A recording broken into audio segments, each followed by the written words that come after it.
with demand expected to come back, the question remains, does this mean the economy is back on track? Companies now, after experimenting with offshore in places like India, Philippines, and Poland, want to bring those jobs back. We invest in the U.S. We're the biggest exporter in the country. In the cycle we're in right now, we're creating jobs. From Radio America, it's Neil Asbury's Made in America, the show that explores American industry, large and small, and promotes American-made products everywhere. Put Neil Asbury's Made in America to work for you. A very big welcome to you today. I'm Neil Asbury, together with co-host Dr. Rich Rothman. So, Rich, I got something very important to announce. My second book, Mapping America, is now available. It's been shipped. It's arriving in the bookstores around the country. I'm getting a lot of notes. It's a beautiful book. It's got over 200 images of the maps and the engravings that created the United States. Well, it starts with the late Middle Ages and the Renaissance and the Age of Discovery and what we knew and when we knew it.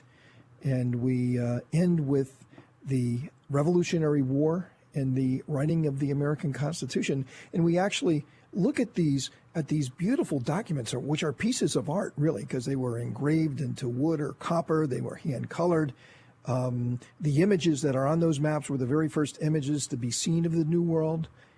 And we study them, we look at them, and it's not a book of academia. It's not that kind of book. It's a storytelling book. But we're telling the story of these beautiful documents as America begins to unfold. And then finally, this incredible nation with this incredible vision in the documents that went into creating the United States. Absolutely amazing. A lot of them come from my personal collection. And I wrote the book together with Jean-Pierre Isbouts, the #1 best-selling author of all time from National Geographic. So Jean-Pierre and I doing a lot of lectures around the country. We're going to be at the Smithsonian on July 13th. We're going to be Books and Books in Coral Gables on July 15th. We're going to American Antiquarian Society at the end of July. I believe it's the 22nd in Boston. So it's getting a lot of play. I really love it. It's a beautiful story that brings us all together. We can all be proud of how this nation was founded and what that meant for the rest of the world and how it launched humanity on a path that for many hundreds of millions of people improved their lives.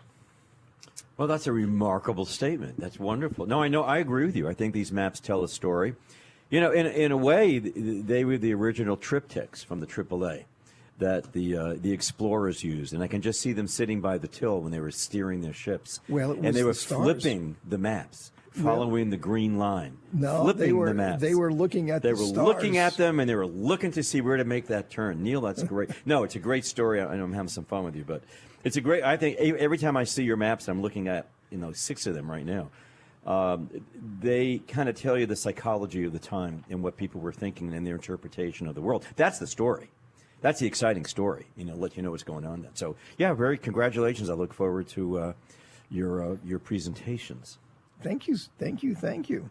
Well, we got a really incredible guest coming on right now, and talking about the drafting of the U.S. Constitution and what was meant by this incredible document, especially what did it mean for elections and how did democracy work? I mean, we have this beautiful roadmap that got us so far, and yet there are people who continuously want to change it. And not for the better, by the way, not for the better. We're very pleased to have with us the former mayor of Cincinnati and also the former Ohio Secretary of State. But today, he is the co-chairman of the International Foundation for Electoral Systems. And that's very, very important with the topic we're about to talk. And I'm talking right now about Ken Blackwell, who's joining us. Ken, thanks for coming on the show. Hey, guys. Good to be with you both. So Ken, I'm looking at a piece that you published recently, and a very incredible piece. The left's next move is even worse than H.R. 1. And H.R. 1, of course, was the federal takeover of elections. And so Ken, the thing that, I just described my book and, all the study and the research that went into the book. The U.S. Constitution is pretty clear, right, that the states are responsible for their elections. So the federal takeover of it, that's just simply unconstitutional to begin with. But yet, we have this H.R. 1 and then other legislation that's coming behind it potentially. So how can they get away with this? Absolutely, guys. Look, since Aristotle, we've been fascinated and with and understanding of the fact that there's a dynamic tension between the organized power of the state and individual liberty. The more muscular, the more controlling the state, the less individual liberty. And so our Constitution puts a harness on the reach and the power of government, and to make sure that the central government is not intrusive in our lives and does not trample on our individual liberty.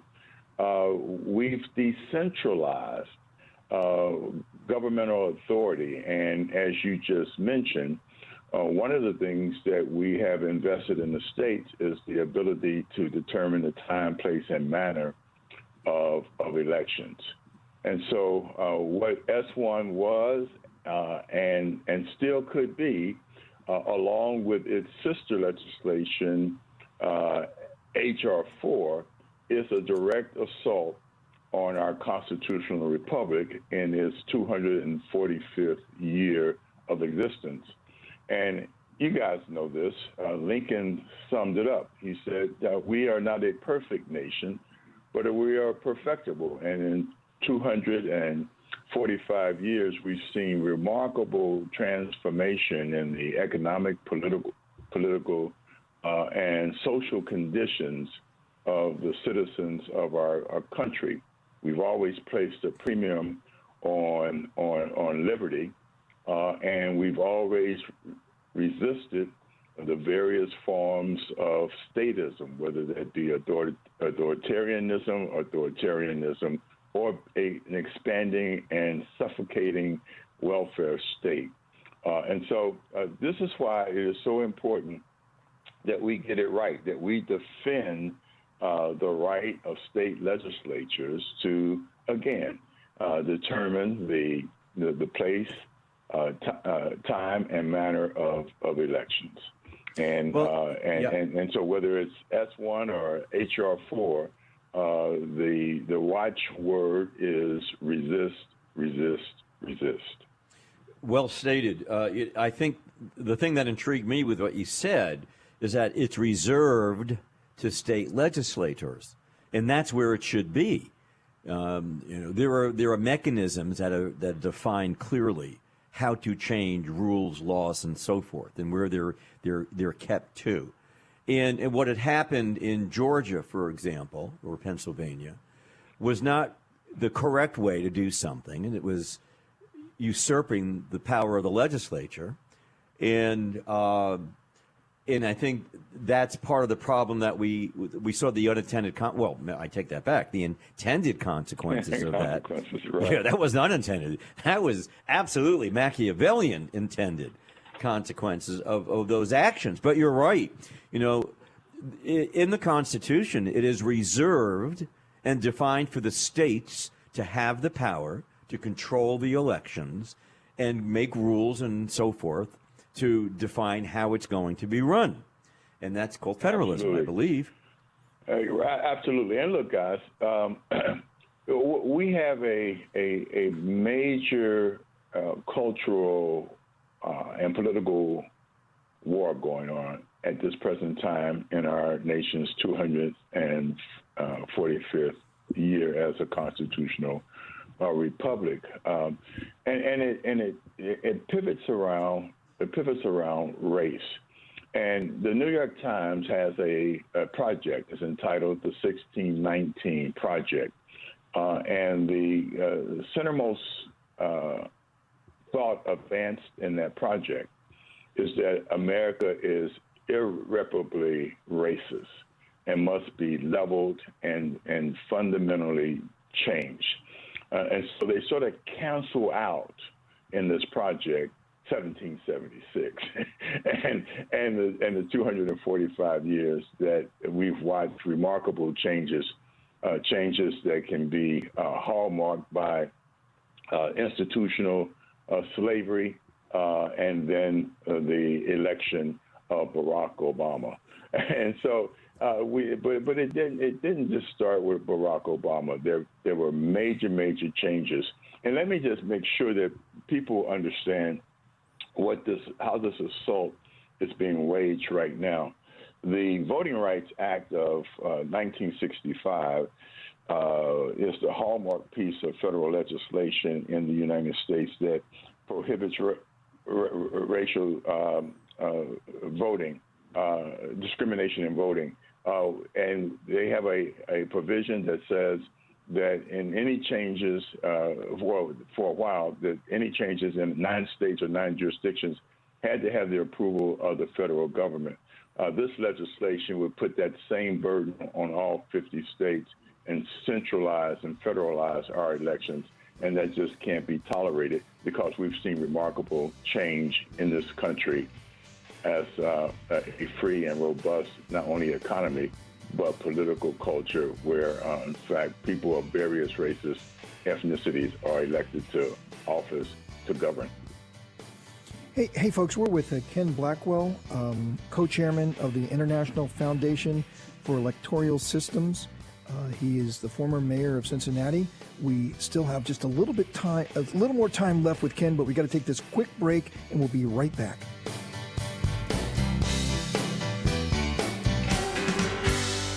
Made in America.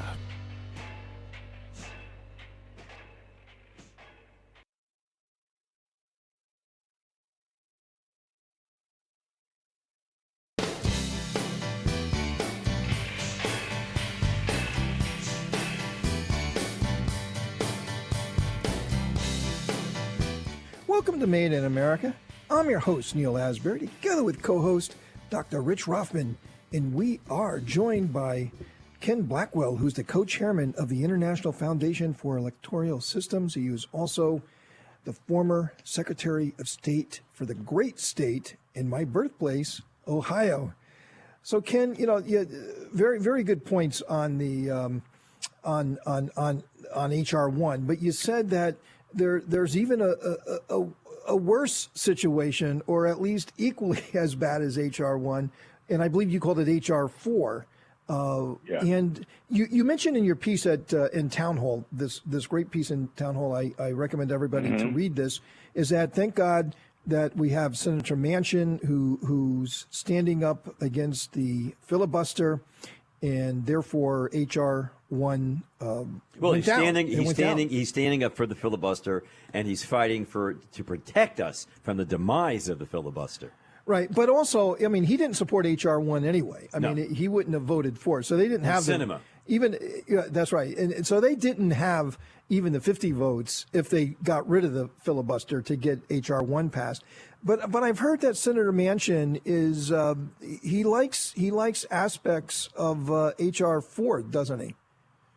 Yes, he says he does, but the reality, and I'm going into West Virginia next week to make the case with Senator Manchin's constituency that there's not a dime's bit of difference in effect between S1 or HR1 and now HR4, which is a refreshioning and structuring of the the Voting Rights Act of 1965.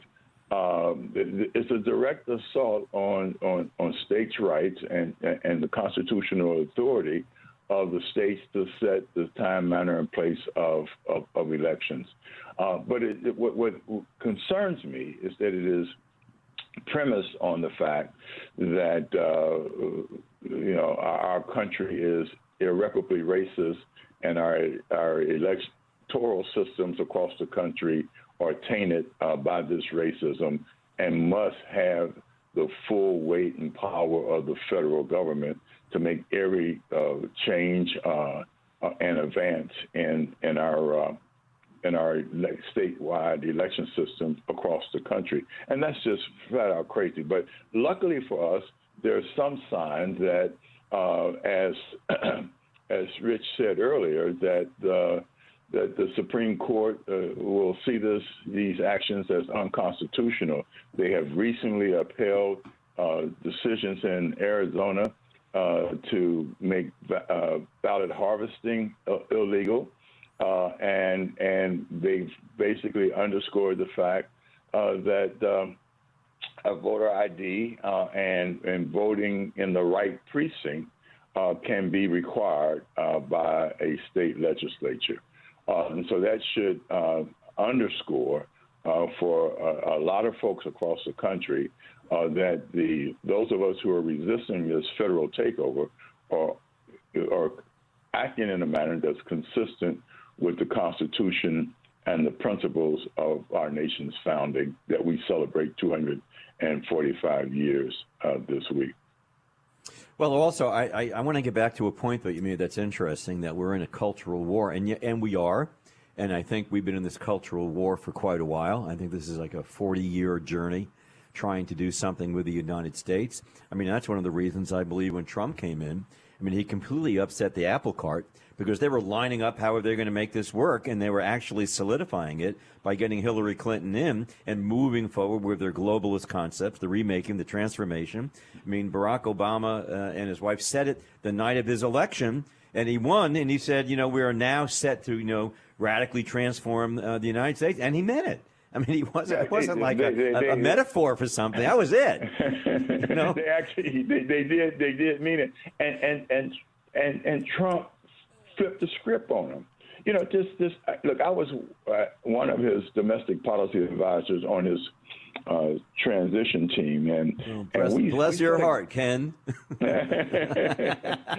we set a pretty aggressive agenda, and he carried it out. The agenda that was set was just a reframing of the punch list that he had articulated during the campaign. So he cut red tape, and he had deregulation, he had tax cuts, energy, it was cheap. We employed all of our natural resources and ingenuity to produce cheap energy. He rebalanced trade, increased defense spending, and several other steps that put us on the track of watching accelerated economic growth, a lift in family incomes, and all of a sudden the left was left holding this empty charge that America was going backwards and America was irreparably racist, when in fact all you had to do is to look at a couple of trend lines. One, nobody was breaking down doors to get out of this country. And two, a lot of folks were breaking down doors to get in this country, both legally and illegally. Well, Ken, I mean, well said. I know that you got a hard stop. You're off to our good friends there at Newsmax. We really appreciate you. Ken Blackwell, co-chairman of the International Foundation for Electoral Systems, also the former mayor of Cincinnati. Ken, thanks for being on the show. Good to be with you both. Coming up, we have James Rhyu, he's the CEO of Stride Inc., and going to talk about the job market and the type of jobs that we need in the training that people could or should be getting, because there's tremendous opportunity in this country right now. We gotta take it. We gotta grab it while it's there. Made in America.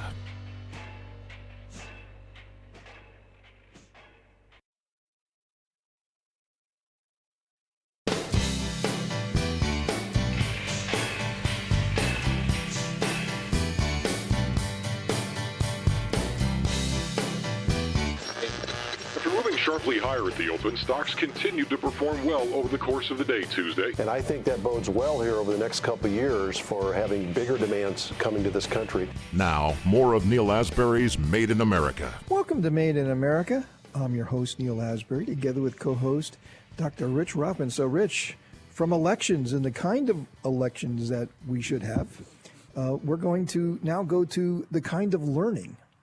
and the opportunities for learning and improving oneself and being prepared for the opportunities that is going to be created by, I think, this incredible economy. I think American entrepreneurialism and small business ownership. I know there's a lot of headwinds right now. What's happening with the global supply chains right now? It's absolutely nuts. What's this going to mean for our manufacturing community? I think if we play our cards right, it means that we could have a lot more manufacturing done in our country. Global supply chains have become very unreliable lately, and especially what we're seeing right now with shipping and steamships, and once you get cargo to the United States, even finding a driver or a trucker who can move it to wherever it's going to be distributed. Well, what came out this week is that one of the problems we're having with fuel and fuel deliveries is that 20 to 25% of the 18-wheelers that are, haul to the ultimate destination, the gasoline, the oil products, all right, are sitting idle because they don't have enough drivers to get them on the road. And that's also contributing, unintended consequence, to the rising cost of fuel because they can't get the fuel to market. Isn't that amazing? And products, and it's amazing. So on and so on. I mean, it's amazing. It's a really strange time. Listen to this. This is real time. All right. My son needed an extra car. He bought a car from his cousin. Right. He paid X number of dollars for his cousin's car. He took the car. He's kept it. Paid it off. Paid cash for it. Bless his heart. And he decided he doesn't need a second car anymore because he works for Apple, and Apple said, "You're working from home." He runs his division of Apple from his home with all this equipment. Doesn't need the second car. His wife's got the other car. Okay? He sold the car last week to one of those new online car things that you put a quarter in and the thing comes, and you see it on TV all the time. Of course. Yeah. Carvana. For $2,000 more than he paid for it a year ago. $2,000 more than he paid for a used car a year ago because they haven't got any cars. That's right. That's how upside down we are. Well, I was proud of him. I said, "My God, Philip, it's amazing." Well, try to get an appliance in this country. Can't do it. Hey, but let's talk about education. Yeah. We're very pleased to have on the show James Rhyu, who is the CEO of Stride, Inc., which is a publicly traded company, and they do all kinds of online learning from K through 12 for both traditional schools as well as homeschoolers. And they do career learning, and that really does not have an age. I believe that we all have talents and things that we could learn and do that are absolutely incredible. We have not yet discovered them, and age is not a limiting factor. In other words, you're never too old to learn new things. And so James helps people to do exactly that. James, welcome to Made in America. Thanks. I appreciate you having me. And also, you're never too young to learn new things. You're never too young. You're never too old. That's right. So, fascinating thing and company that you have, and it's doing remarkably well. I'm sure that your business, just like a lot of other companies during COVID, you were really in the right space of the economy to benefit from what happened to our country. I mean, it was terrible, but yet there were companies who prospered during this time as well. So tell us, what kind of, I'm very, very interested in the career learning part of your business, and that you prepare people for healthcare jobs, IT, manufacturing jobs, business-related jobs, becoming an entrepreneur, small business owner, and so forth. But where do you see in our economy now the greatest opportunities? Well, so I think there's a couple of things that pre-pandemic we knew about. They're getting, I think, exacerbated by the pandemic, and I think we, as you rightly pointed out, we fit nicely into, I think, a theme there. We all know about the student loan crisis, right? That's $1 trillion plus crisis, and we all know that unemployment is at an all-time high. We have over 8 million jobs in this country that still need to be filled. And so what we do is, and what our belief is, that particularly starting in high school, but as you said, at any age, we can reskill or skill employees for the new economy. And what does that mean? Well, we've always grown up, or at least I grew up, thinking, and I think most of my generation certainly grew up thinking, that you go to high school so that you can go to college so that you can get a job. And if you do that, then you will be better off than your parents. And as it turns out, the current generation that's done that is not, in fact, better off than their parents. They're worse off. And so it's my belief, it's our belief, that paradigm, that framework of go to high school, go to college, be better off, it's broken. We should fix it. Meaning, we should skill people for jobs without necessarily the need for a 4-year college degree. And if you look at all the big employers in the country today, the Googles and Amazons and Facebooks of the world, they're also starting programs to look at hiring kids without college degrees. And so a lot of our career emphasis is focused on giving people skills, not degrees, skills and certifications so that they can do jobs, real jobs. And we do believe, and if you look, there's over 1 million tech-related jobs that are unfilled in this country today. There's over 1 million healthcare-related jobs. And of course, doctors and nurses, you always need some kind of a college. So, but a lot of the jobs in our healthcare system are technicians and things like that only need a certification. And so almost a quarter of the unfilled jobs today are in those two areas alone. And by the way, that plays into your opening in the show, which was talking about the logistic problem in this country, which is a lot of those logistical problems are going to be solved through technology. They're not just going to be solved through people driving trucks. And so it's our belief that we can provide those skills to people without burdening them with $100,000 or $200,000 in debt, give them specific skills, get them specific jobs, put them on a career trajectory where they can make a good living and not have to burden them with student debt and things like that.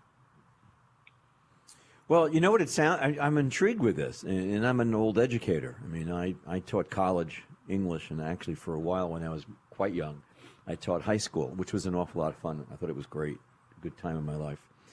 But it sounds like when you look out this way and you're trying to reprogram folks for the new world, so to speak, without sounding too science fiction-y, are you following trends? Do you speak to the markets that you're trying to deal with, or think you're trying to deal with? And we can answer this, on the other side of the commercial. But do you have to be on top of where the trends are going so you can prepare for that, or is it someone comes to you and then you react to what someone needs? In other words, is it anticipatory or is it reactive? That's where I'm going with the question. And James, you're going to have to hold that thought. Hold that thought, because we got to take a quick break here. We're on with James Rhyu, who is the CEO of Stride Inc., and he's going to answer Dr. Rich's question here just in a second. You don't want to miss it. Stay with us. Made in America.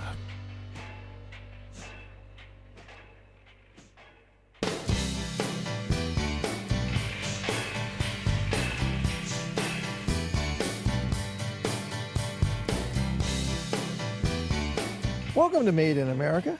I'm your host, Neil Asbury, together with co-host Dr. Rich Rothman, and we are together with James Rhyu, who is the CEO of Stride Inc., a very fascinating company that helps folks get ready for the new economy.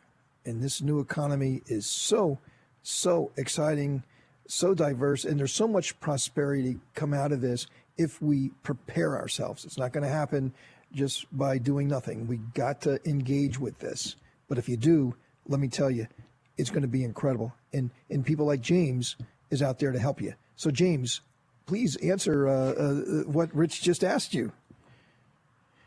Yeah, so it's a great question. And I think basically whether we're anticipating or reacting to things that are happening in the marketplace, my answer is really it's some of both, really. But I would say we are trying to get ahead of or anticipate in some respects, but the market is really here. And I think the easiest way to explain it is by way of, I'll say sort of example, the head of the Chamber of Commerce, I don't know if you saw, came out, I think it was either today or yesterday, and says that a labor shortage is the top business problem. So we know there's a shortage. And if you talk to governors throughout the country, employability is one of the top problems they're trying to deal with, trying to find people with the right skills for the jobs that exist in their states. So I think it's a problem that is existing today, but it's growing. And how much has this unemployment insurance thing? I mean, you talk about all these jobs that are existing and nobody taking these jobs. It's because the government has made it like, stay at home. We're going to pay you to stay at home. And as an entrepreneur myself, I own a number of manufacturing companies and distribution companies here in the U.S., in multiple states. There's a lot of people out there that are not working, but they don't want the jobs. They don't want the jobs because our crazy government is paying them too much money to stay at home, and our entrepreneurs can't get people to work. Now, I understand there's a skill deficit, and there's skills too, and I agree with you 100% that we need to have the right skills in the marketplace. But I'm telling you that this money that we're throwing at this unemployment thing is insane. What do you say? So I would first I'll tell you that I try not to get too far into a political debate because we're about helping people across the political spectrum. I think that you're right. I have a number of friends who are small business owners, by the way, and they're all struggling to find employees, unskilled employees, not just skilled employees. It's not just an issue of skilled labor; it's an issue of unskilled labor. In fact, I think it's almost today more of an issue of unskilled labor in many cases, and certainly people are not stupid. If the economics are, I can sit at home in front of my TV and get paid basically the same after, particularly when you factor in the cost of commuting and buying clothes and cleaning those clothes and all that stuff. I can sit on my couch and drink beer all day instead of going to work, and I basically end up economically the same. It doesn't create an incentive for people to go out and be ambitious. You know what I mean?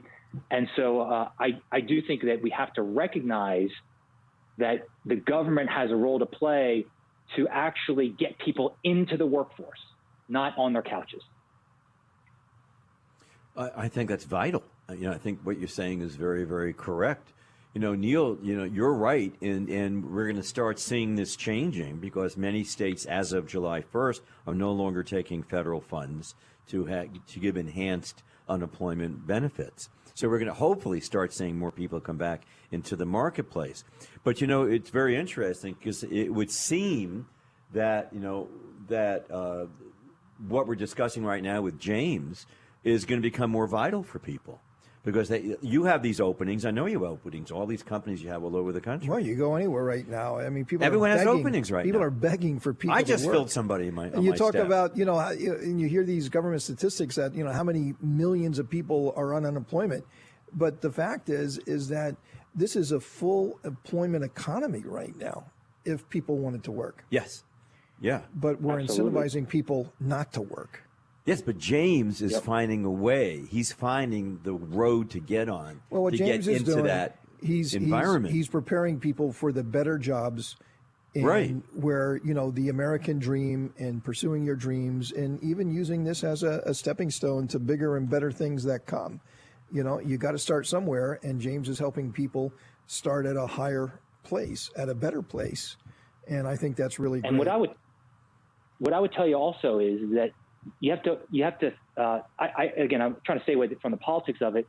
But if people are getting some of this unemployment money from the government, if it is happening and it is flowing, and obviously it has been, I think we should encourage them to do something productive with it then.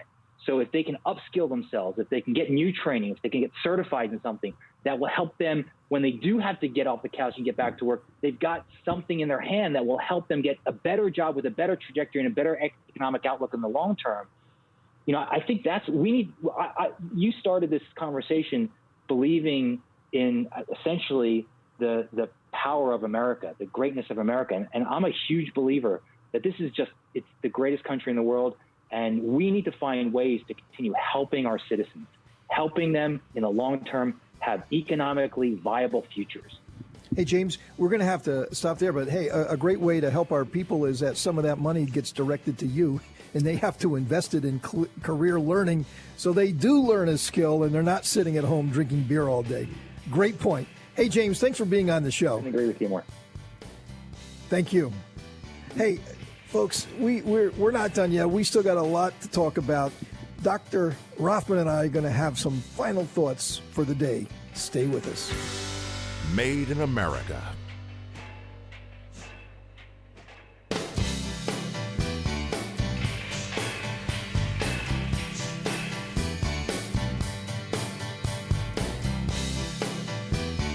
Welcome to Made in America. I'm your host, Neil Asbury, together with co-host Dr. Rich Rothman. So, Rich, I know you, myself, we've all been impacted. So many people that I know have been impacted by these images in Miami and Surfside, a very beautiful area. I mean, Bal Harbor, that area of the coast on Miami Beach, just very beautiful beaches, very beautiful condominiums. I mean, it's magnificent. It's world magnificent. class. I mean, people from all over the world come to stay there. And if you ever been in that area, you can see why. It's just an absolutely gorgeous place. And so for that building to collapse, I mean, it's heart-wrenching to see those images.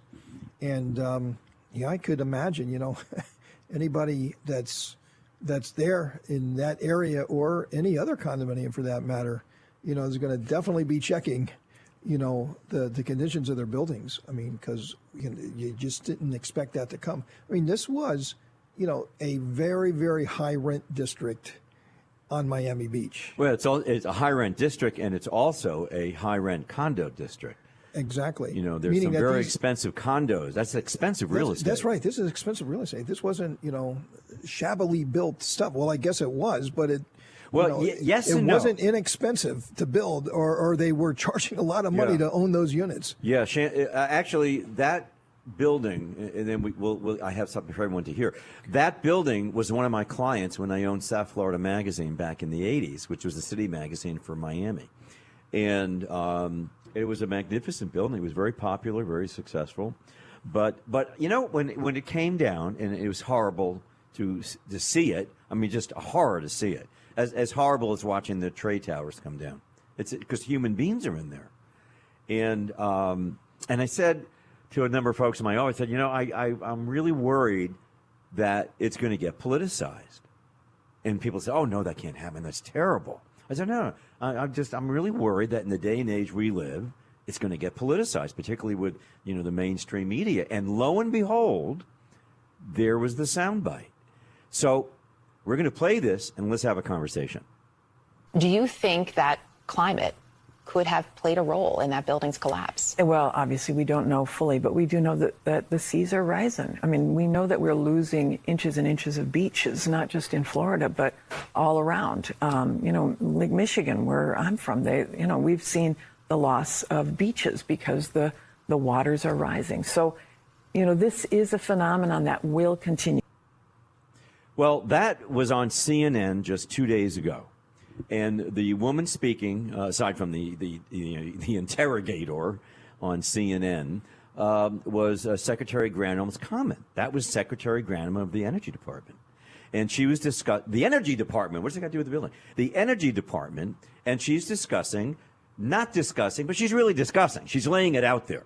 That, there's going to be climate change. And after all, we're talking about rising seas. We're talking about, beaches disappearing. We're talking about, down here we have saltwater intrusion, which, by the way, really has nothing to do with climate change, because that happens by the water just seeking into the ground anyway. But she actually laid it out there. And it's really funny. It's not funny, but it's very sad, because the Democrats always say, don't let a disaster go to waste. Take advantage of it. Rahm Emanuel said that in Chicago. And here we have the Secretary of Energy. Now, why would the Secretary of Energy make a comment saying that climate change, we don't know for a fact. I'm going to backtrack. Not sure. We're not, but we do know that beaches are disappearing. We know in Michigan the beaches are disappearing. The whitefish in the, and the lakes are disappearing. All this is happening. We don't know for a fact, but I'm going to put it out there anyway. And we don't have all the answers yet. We just don't have all the answers. Now, why would she do that? Well, she goes on to explain that infrastructure is very important. And maybe if the GOP, the members of the GOP in Congress and Senate and so forth, would actually be open-minded about passing the infrastructure bill, that President Biden, who they have to put the notes up in front of him so he doesn't forget what it is, would actually pass the infrastructure bill because we need it. Well, the Republicans, we need it. They will pass the infrastructure bill that has to do with infrastructure. Right, but she's talking about the social stuff, and she's talking about the Green New Deal. The Green New Deal, which is a major mantra for the Energy Department. And I found that to be, that soundbite, I want everyone to hear it, is so insidious that you would absolutely do that. They don't know. And you know what it might actually be? And we're going to find out over the next few weeks and months. It could actually be a sinkhole. Because seconds before the whole thing came down, the swimming pool went straight down. Now, we've seen that before on sinkholes, because Florida has sinkholes. So we're going to find out. We don't know what it is yet. I'm not going to speculate. We shouldn't run tapes. And you know what? The Secretary of Energy shouldn't be out there saying it's climate change that actually caused this, unless there's a Machiavellian reason for that. I'll leave it with you. Well, Rich, today you got the last word. I did. Unfortunately, we are out of time. But we're going to be back again next week for another adventure of Made in America, where we never stop fighting for your jobs.